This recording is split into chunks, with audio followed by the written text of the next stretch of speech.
ఏంటిది వైట్ కలర్‌లో ఉంది. పక్కన ఐస్ క్యూబ్స్ ఉన్నాయనుకుంటున్నారా? అది వైట్ కలర్‌లో ఉన్నదైతే మాత్రం అమ్మ చేసిన పూస నెయ్యి, హోమ్‌మేడ్ నెయ్యి అండ్ ఐస్ క్యూబ్స్ అనమాట.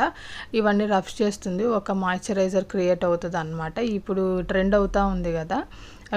షార్ట్స్‌లో కూడా చాలామంది ఇలా చేశారు. సాఫ్ట్ పేస్ట్ లాగా వస్తది. మాయిశ్చరైజర్ క్రీమ్ లాగా ఇలా రఫ్ చేస్తూనే ఉండాలి. ఒక నియర్లీ 1 అవర్ పైనే పట్టిందనమాట.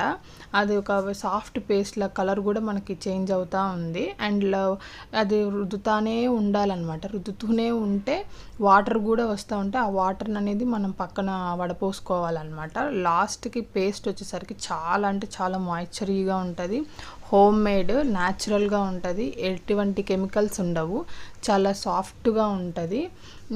మన స్కిన్కి కూడా చాలా బాగుంటుంది. అది కూడా నేను మీకు చూపిస్తున్నాను. వాటర్ అని చెప్పాను కదా, పక్కనే పోసిందనమాట. అండ్ మళ్ళీ రబ్ చేయడం స్టార్ట్ చేసింది. ఒక గంట సేపు అండి అలా రబ్ చేస్తూనే ఉంది. మా అక్క పేషెన్స్కి మెచ్చుకోవచ్చు. ఎంతమందికి ఈ క్రీమ్ తెలుసో చూడండి. అండ్ ఇది వచ్చేసరికి నేను చెప్పాను కదా వాటర్ వస్తుందని, అదే నేను మీకు చూపిస్తున్నాను. లాస్ట్కి పేస్ట్ అయితే ప్రిపేర్ అయిపోయింది. చూడండి ఎంత సాఫ్ట్గా వచ్చిందో. పక్కన నేను మీకు చూపిస్తున్నాను. ఫస్ట్ హ్యాండ్ అయితే ఎలా ఉందో, అది రాసిన తర్వాత మన హ్యాండ్ ఎలా ఉందో చూపిస్తాను. రెండింటికి డిఫరెన్స్ కూడా కనిపిస్తుంది చూడండి. క్లియర్గా కనిపిస్తుంది కదా.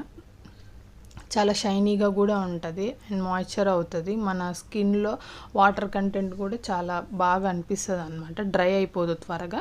ఈ పేస్ట్ అంతటిని ఒక 2 ఖాళీ బాక్సెస్ ఉంటే వాటికి పక్కన పెట్టేసామన్నమాట. చూడండి ఎంత సాఫ్ట్గా ఎంత క్రీమీగా ఉందో. మాయిశ్చరైజర్ ఒక డబ్బాలో తీసి పెట్టాం 2 బాక్సెస్లో. ఎంత అయిందో చూపిస్తున్నాను చూడండి. 2 బాక్సెస్ వచ్చిందనమాట. ఎవరైనా ట్రై చేస్తే ట్రై చేయండి. Support to my channel, subscribe to my channel, like చేయండి.